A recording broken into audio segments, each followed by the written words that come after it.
Hey Gauchos, welcome to Week 7 of UCSB TV. We're your source for updates on on-campus events, Gaucho sports, and local news. Now that midterms are behind us, be sure to attend one of these many great events. Let's head to Megan to find out what's going on. Hey Gauchos, I'm Megan here with your weekly update on campus events. Today, February 26th, NASA astronaut Terry Virts is coming to Campbell Hall to present a talk titled View from Above, An Astronaut Photographs the World. Join Virts as he shares stunning photos and videos from his time as commander of the ISS. Tickets for the event are $15 for UCSB students and $20 for the general public, and the event starts at 7:30 p.m. The Banff Mountain Film Festival kicks off tomorrow, February 27th. The Banff Mountain Film Festival World Tour is a Santa Barbara institution that features the world's best films and videos on mountain subjects captured in exotic locations around the world. The festival spans 2 days and will be hosted in the Arlington Theater. Tickets are $13 for UCSB students and $17 for the general public. This Wednesday, February 28th, Northwestern University's Associate History Professor Amy Stanley will host a talk, Finding Ichigo in Edo, Snow Country Migrants in Their Urban Worlds. This talk delineates the importance of regional connections and rural-urban migration in the development of Japan's largest city, Edo. If you're interested, then head to HSSB 4080 at 4 p.m. Also on Wednesday, February 28th, head to Corwin Pavilion at 7 p.m. for a talk titled Exodus, the largest movement of people since the Second World War. In this talk, writer and reporter Dexter Filkins will discuss why the world is witnessing the greatest mass migration since 1945. Filkins will take the audience on a tour of various Middle Eastern countries and discuss ways to address the complex causes of mass migration. Also on Wednesday, February 28th, the lecture series, Fast and Curious, Ed Talks from UC Santa Barbara's Gewurz School, will hold its 4th edition. This lecture will feature 4 faculty members and 2 PhD candidates from the Gewurz Graduate School of Education. This lecture will be hosted in the Santa Barbara Public Library at 7 p.m. Stick around at the end for a reception in the Faulkner Gallery. Wednesday at 8:30 p.m., DJ Sunburn is coming to the Hub for a special show hosted by the Inter-Greek Council. The Inter-Greek Council hopes that this event will give both Greek and non-Greek students a chance to come together for a night of entertainment. Tickets for the concert are $15. You won't want to miss it. Finally, this Thursday, March 1st, head to Pollock Theater for a screening of Gabriel Over the White House.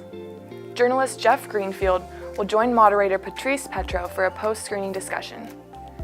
The event is free, but a reservation is recommended in order to guarantee a seat. That's all for this week. You can visit the UCSB events page for more information on any of these events. Now to Celia with your weekly news update. Hi Gauchos, I'll be presenting your weekly news update for this week. Let's take a look to see what's been happening. The Daily Nexus reports that Santa Barbara and Isla Vista community members are advocating for stronger gun control laws to be put in place in response to the Florida shooting that happened on February 14th. CSD President Ethan Bertrand and Associated Students External Vice President Batsheva Lebostal organized a vigil that took place on February 21st. At the vigil, UCSB students signed letters to President Donald Trump asking for common sense gun control laws. To find out more about what the community discussed, you can read the full article on the Daily Nexus website. In other news, the Bottom Line reports that El Centro is set to reopen on March 1st, despite originally being set to reopen before winter break. The building was initially closed due to a violation of building codes. However, El Centro is reported to now be earthquake-proof and is in its final stages of construction. The building is the house for minority student groups to study and socialize. To find out more about the building's construction process, head to the Bottom Line's website. That's all for this week's news update. Now let's go to Kalisha with sports.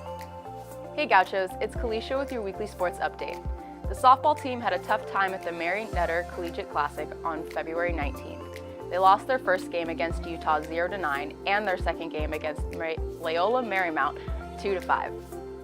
The baseball team brought home their first win of the season against Fresno State on February 21st with a score of 7-2. Our men's volleyball team went back and forth against Pepperdine on February 21st, but couldn't pull out a win. The team lost with a final score of 2-3. The women's basketball team dropped into 4th place during the Big West standings after losing to Cal Poly by just 1 point on February 21st. The final score was a close 72-73. Coming up this week, the women's tennis team takes on Southern Methodist University, the University of Arizona, and Arizona State, and the men's team plays St. Mary's. The baseball team plays Fresno State and Penn State, and the softball team takes on Florida International, Troy, Niagara, Binghamton, and Massachusetts. Our men's volleyball team takes on USC and UC San Diego. The men's basketball team goes head-to-head against Cal Poly and Long Beach State, while the women take on Hawaii. And finally, the women's water polo team plays Redlands and Pomona Pitzer. Head to ucsbgauchos.com for more information. Now back to you, Sealy. Thanks for tuning in to this week's episode of UCSB TV. Be sure to like us on Facebook and follow us on Instagram at AS_UCSB TV. Also, stick around at the end of this episode for a short informational video on the AS Bike Shop. See you next week, Gauchos.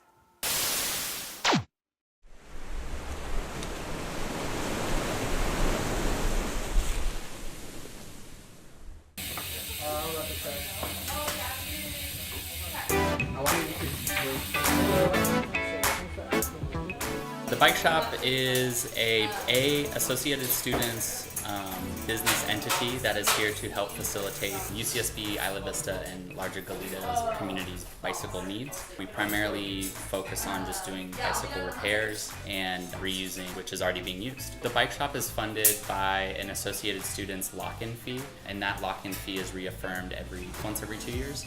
But that's basically a derivative fund that comes out of student enrollment fees. AS Bike Shop is a tremendous resource, and we are here to help you get out of here as cheaply and as safely as possible with your bicycle and transportation needs.